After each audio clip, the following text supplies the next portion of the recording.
is from Argentina, one of the partners and founders of delsurtranslations, a regional language provider based in Cordoba.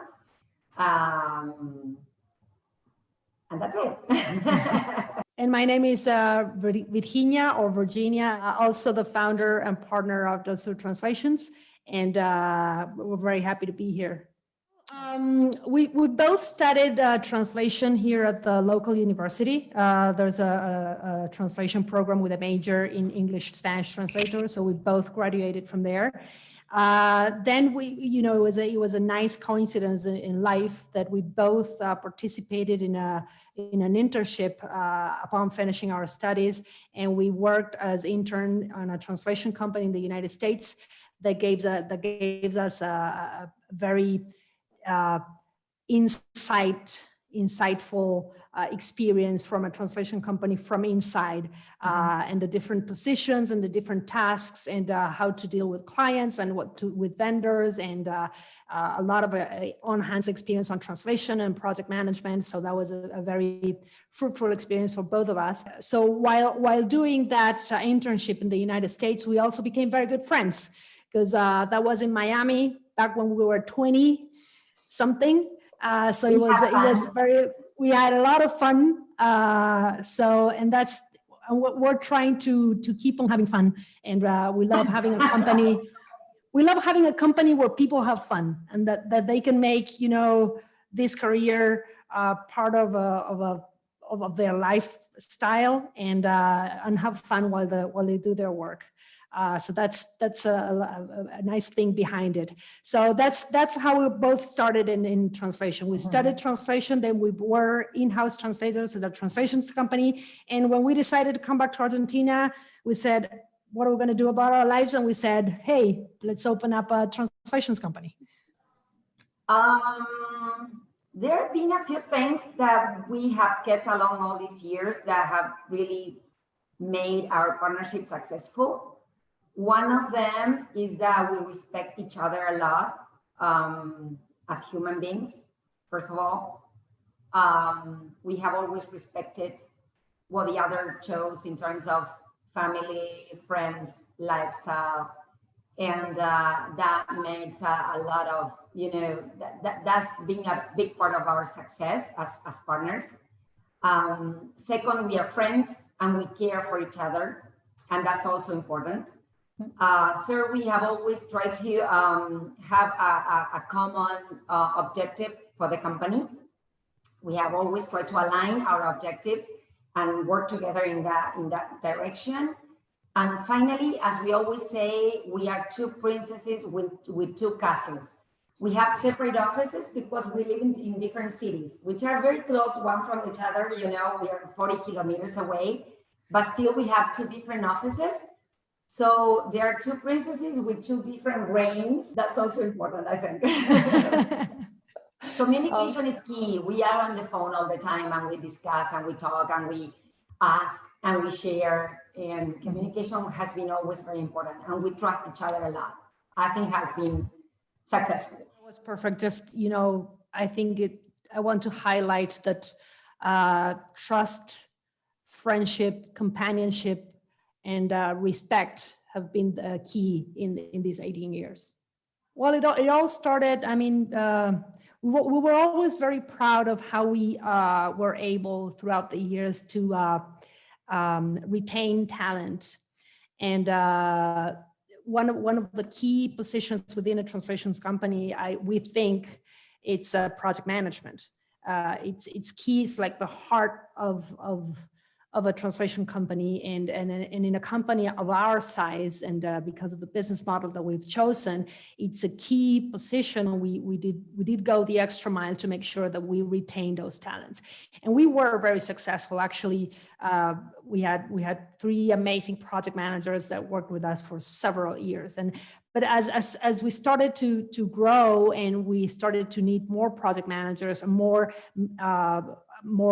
middle positions, we need to move some of our project managers to operations or to supervision or something like that. And we started to need to hire more project managers. We realized that there was a lack of that training of people with that abilities in the market.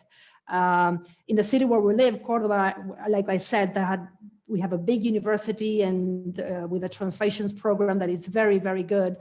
So there's a lot of translators, but there's no, like the usual gap between academia and market. There were no training about project manager at all whatsoever.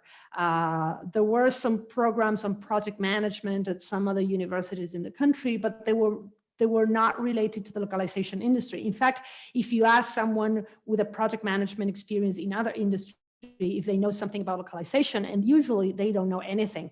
You tell them localization and they say geolocalization. So it's a totally different thing. So, and then we also saw a shift in the market, and we realized that we were not the only ones that needed project managers. All other local companies needed project management. And there was also a big impact on international companies coming to Argentina in look for talent, especially project managers. So we said, there's only one way to go. Education is always the way to go. And if the university was not providing that education, we thought, hey, let's train them. We've had these 3 amazing project managers for several years working with us. They know what we do. We have processes. They are LMI certified. Let's create a program, at least with the basics. So that was the first idea, to try to train people to make sure that we had where to go when we needed project managers for our company. It's been very rewarding to realize that after all these years, at least 50-60% of the people that have completed our courses have found a job in translation management, either with us or with other local companies or with international companies that have come to Argentina to look for talent. Probably 5 years ago, we decided that we should move from the comfortable area of the Spanish, where we have been since ever, and start exploring other possibilities of offering other things to our clients, other services. And we decided that we no longer wanted to be a single language provider, that we would like to explore the region. So in that sense, we added a lot of Spanish variants of the Latin American region, and then we also added Portuguese from Brazil. But still, Latin America was not fully covered, because there are many native languages that are in Latin America that are still in use, that are spoken in certain communities, and many big companies have decided to go for them because they feel they somehow can gain a part of the market if they speak the language of those communities. So the big giants were looking for translations into those native languages, and we decided to go and explore the region looking for the linguists that could provide that. It was not easy. We were lucky to find some members of those communities who are also professors or students of those languages, and more oriented to grammar, philology, those areas of the languages that is not necessarily translation, but they have like a linguistic mindset. So we work hard on recruiting those teams.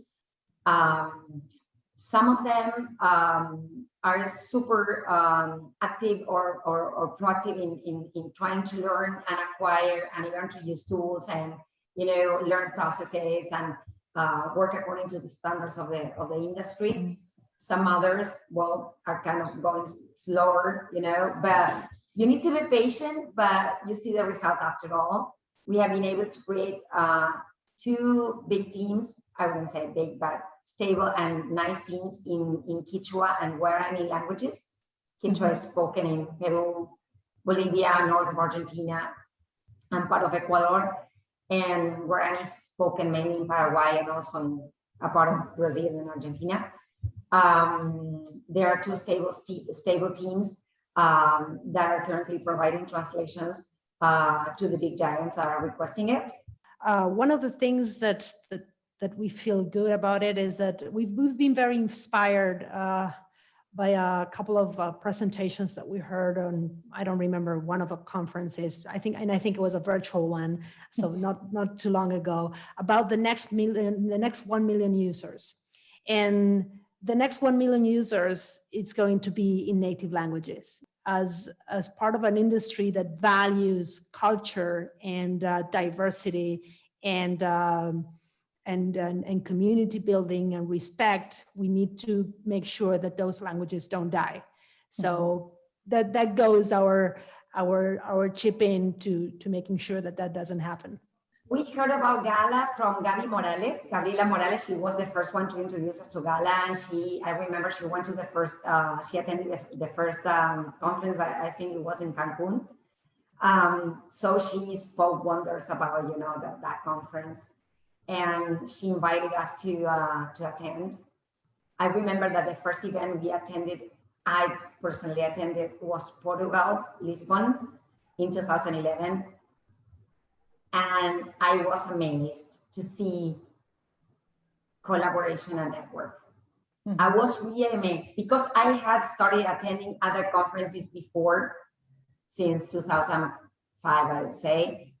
But it was more, it was more business, it was more formal, it was more keeping your secrets. GALA was absolutely open conversations, giving advice, receiving, words or congratulations about your accomplishments or advice about what you were not doing right. And so honestly and so openly, and it was wonderful. Well, for me, is that if you want to receive, you have to be ready to give. And that has also been like a guiding motto for us. But there is also another piece of advice I would give, that is always try to keep this life-work balance. It's so important. I mean, to your integrity as a human being, being able to have fun, develop relationships with other human beings, have friends, keep family, visit parents, brothers, sisters, enjoy. And then go back to work full of energy, to give the best of you to your work.